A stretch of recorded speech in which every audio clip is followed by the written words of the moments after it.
I'm going to call you JD from now on after I watch Boaz do that. Thank you. It's wonderful to be here, and I appreciate that JD knows how to say my name in Hebrew, but still continues to mispronounce my name in English, which is quite extraordinary. Sofer is not so fair. There's a difference. And I'm so fair in English as well as in Hebrew. But this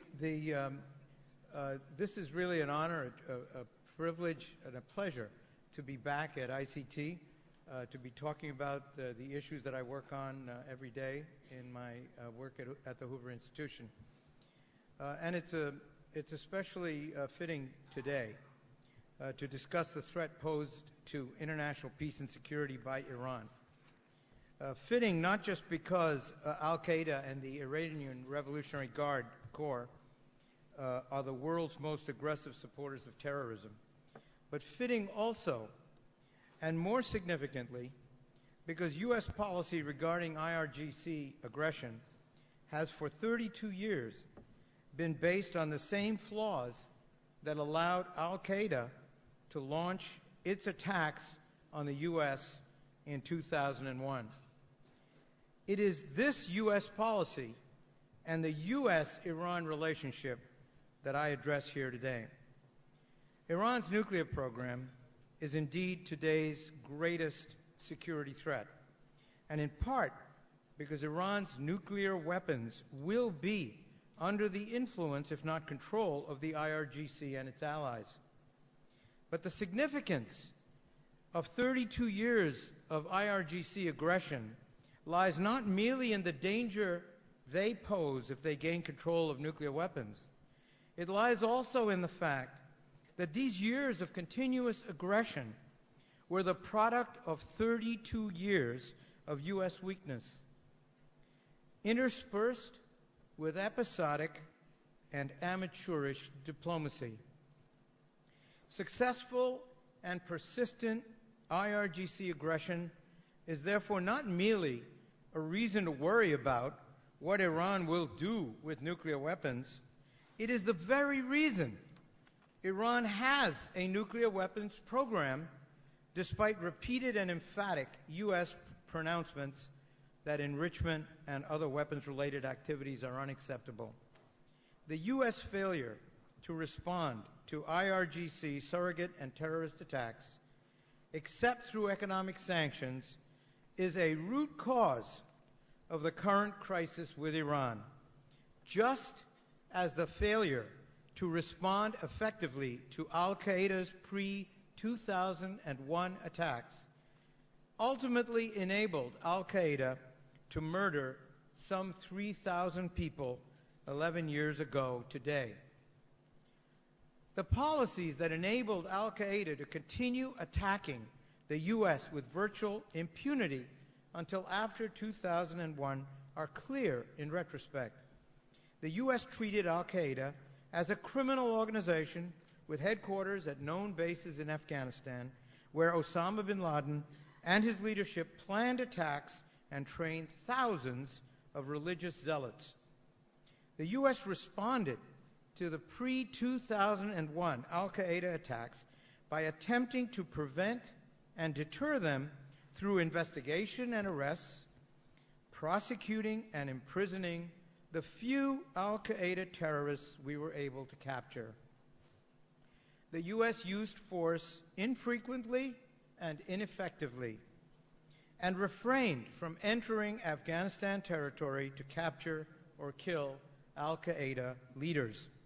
Bin Laden implemented his plans unhindered until the attacks of 9/11, which finally galvanized the United States into action.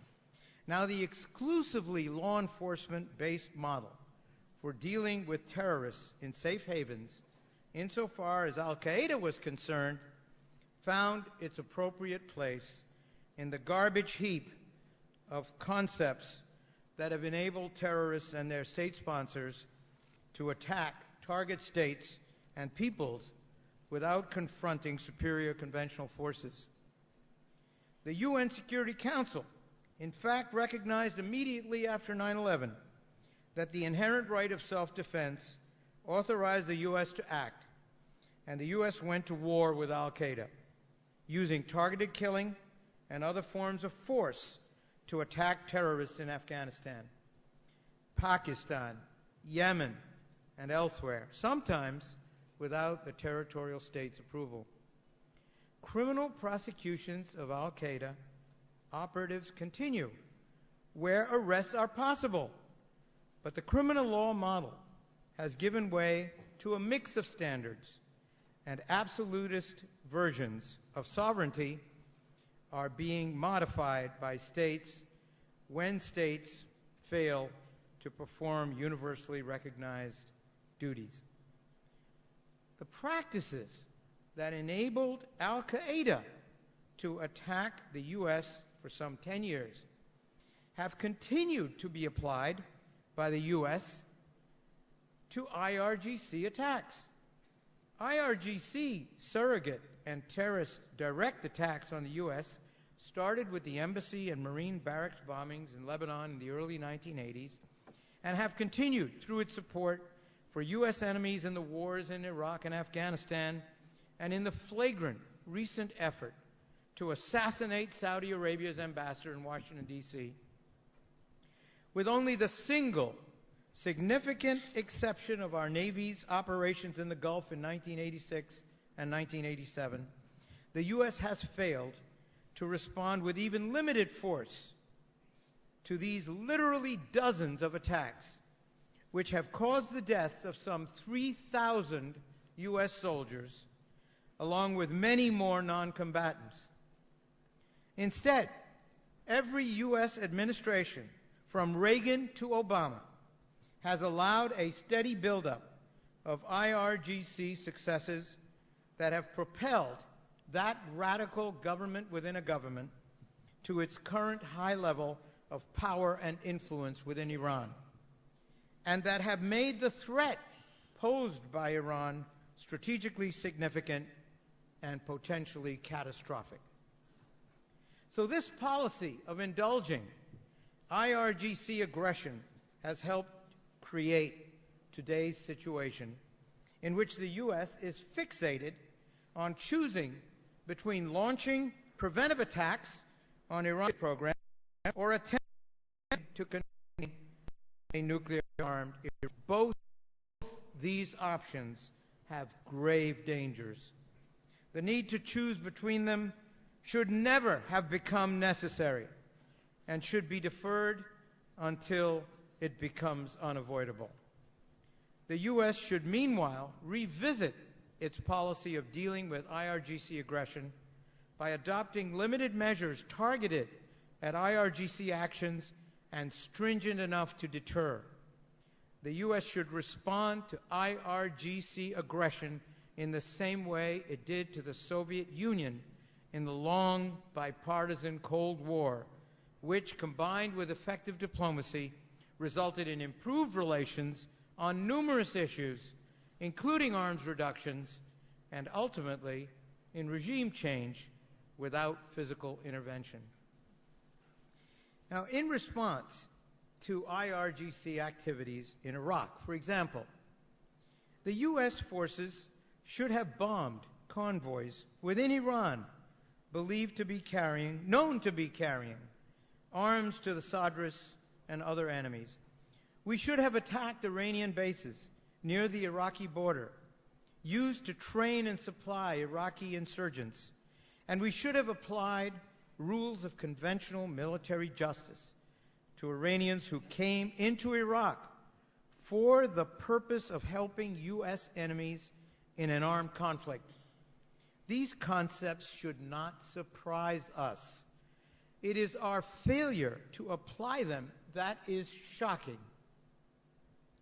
In responding to the IRGC's effort to kill the Saudi ambassador in Washington, D.C., the U.S. should have done more than formally charge the IRGC officials and the U.S. Iranian citizen involved.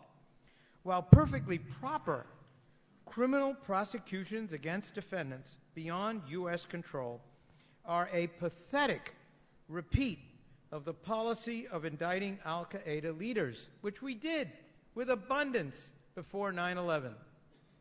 In fact, such actions are a replay of the convictions of IRGC operatives and leaders, usually in absentia, by France, Germany, Argentina, and other states, and are as useless as the ruling the U.S. obtained from the International Court of Justice that Iran should free the U.S. diplomats it seized in 1979. Unanimous ruling, real power. Instead, the U.S. should have applied and should still apply to the IRGC the same policies it now applies to al-Qaeda, especially since the IRGC is far more dangerous than al-Qaeda, given its state-based capacities, and has shown its willingness to attack enemies on U.S. soil. The IRGC continues to provide the U.S. additional opportunities to implement my recommended policy. Adopting this policy would have many advantages. Attacks on the IRGC in self-defense and in response to the intentional assistance to U.S. enemies in armed conflict would be lawful and legitimate uses of force, whereas preventive attacks against Iranian nuclear facilities would be difficult to justify and widely regarded as unprovoked, at least until Iran is known or much closer to having a nuclear weapon. While the U.S. would be able to choose IRGC targets from among a large number of sometimes isolated and relatively undefended facilities, no such choice exists with regard to the nuclear facilities that must be attacked. And even a minimal raid aimed exclusively at Natanz and Fordow would have to confront well-defended areas, endanger non-combatants, and potentially cause serious pollution. Virtually all experts on Iran agree that an attack on its nuclear facilities would result in Iranian solidarity, an acceleration of its development of nuclear weapons, and possibly an escalation of Iranian aggression against the U.S., Israel, and others. It is far less clear that Iran would be as unified and emphatic in responding to limited attacks on the IRGC, which is far less popular in Iran than the nuclear program, which is widely viewed as corrupt and despised by many for the actions of its Basij force that is responsible for forcing women, students, and other citizens to abide by the religious rules of dress and conduct. Most significantly, many in the U.S. and Israeli national security communities believe that preventive strikes on Iran's nuclear facilities are likely to be futile at actually preventing Iran from developing nuclear weapons, given what Iranian scientists already know. Now, a U.S. decision to respond with measured but effective force to Iranian aggression would also materially change Iran's perception of the willingness of the U.S. to use force against illegal and harmful IRGC activities. Iran has little reason to believe the U.S. will, in fact, wage a major long-term operation against Iran's nuclear facilities to prevent it from acquiring nuclear weapons. U.S. military doctrine does not favor such attacks, and little precedent exists to support the notion, expressly rejected by Truman, Eisenhower, and Johnson, that the U.S. should make a real war to prevent a possible war. The U.S. considered and rejected preventing the USSR, China, Pakistan, Libya, and North Korea from acquiring nuclear weapons. And the recent history of unfulfilled threats against North Korea must be fresh in the minds of IRGC and other Iranian leaders. Limited actions now in response to IRGC aggression would upset current Iranian calculations, creating greater certainty that the U.S. might act against the weapons program, since it will already be engaged in limited exercises of force within Iran. Would Iran respond to U.S. attacks on the IRGC by escalating its own attacks or speeding up its nuclear program, openly pursuing nuclear weapons on the rationale that U.S. actions established its need for such weapons. These potential dangers may well explain why U.S. national security officials oppose and have tolerated IRGC attacks for so long. Yet these dangers are insignificant if one believes that Iran is already pursuing nuclear weapons.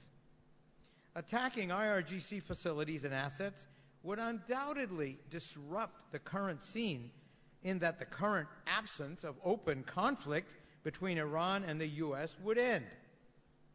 Our history with al-Qaeda demonstrates, however, that the U.S. is ultimately at greater risk by allowing IRGC attacks to continue than by defending against them. James Clapper, director of National Intelligence, testified in April of this year that the IRGC has become increasingly emboldened by U.S. inaction, and that the planned attack on the Saudi ambassador on U.S. soil indicates that Iranian leaders, quote, have changed their calculus, unquote, and Iran's future conduct will likely to be, once again in his words, shaped by the costs it bears. Experience indicates, as Clapper testified, that Iran is more likely to moderate its conduct in the face of U.S. firmness than to escalate IRGC aggression or the nuclear program. Iran has sought to engage the U.S. seriously at least 4 times, every time after the U.S. engaged in a major exercise of force. Each time, Iran negotiated with the U.S. constructively. The U.S. could not, however, continue to negotiate with Iran because Iran was simultaneously engaged in its usual acts of terrorism. This pattern should not have been surprising to U.S. officials, since the USSR similarly continued its aggressive and inhumane policies while engaging with us diplomatically. But the U.S. failure to confront Iran for its aggression, as we confronted the Soviet Union, led U.S. leaders to refuse to negotiate as an excuse for failing to act. Greater strength in dealing with the IRGC is the only possible way to convince Iran to engage in meaningful diplomacy. While the current negotiations with Iran cannot succeed, increased pressure based on strength in the form of targeted uses of force against the IRGC could make meaningful diplomacy possible. With increased strength, while increased strength is indispensable, we must also modify and make effective our diplomatic practices. Some believe that negotiating with Iran is fundamentally different from negotiating with the Soviets. They are wrong. U.S. negotiating practices in dealing with the Soviets were not gestures extended as a mark of respect or friendship. Rather, they reflected our best judgment on how to increase the prospects of securing agreements that advanced U.S. interests. These same objectives should guide U.S.-Iranian diplomacy. Here are some very brief examples that illustrate the utility of applying to U.S.-Iranian negotiations the diplomatic practices we applied in negotiating with the Soviets. First, rhetorical restraint. We should, as President Reagan recommended, stop boasting when we get deals with Iranian negotiators. We lost the deal to transfer low-enriched uranium out of Iran when we boasted about that achievement, and Ahmadinejad had to face his opponent Mousavi in an election in Iran and had to back away from that deal. Second, regime engagement. Ronald Reagan made no secret of the fact that he despised the Soviet system, what he called the evil empire. But he engaged the Soviet regime as a sovereign state entitled to appropriate diplomatic treatment. The U.S. could not have negotiated successfully with the Soviets if it openly espoused regime change in the manner so casually done by U.S. leaders with Iran. We can criticize, even scorn Iran for its behavior, but we cannot expect to negotiate effectively if we refuse to treat Iran as a sovereign state for purposes of diplomatic engagement. Third, limited linkage, a crucial element of any negotiating strategy. Instead of linking Soviet behavior, misbehavior, to our willingness to negotiate, Secretary Shultz went to Congress with the President's approval and got approval for negotiating with the Soviets even though their behavior was so abysmal. And the reason we were able to do that is because we stood up to Soviet misconduct.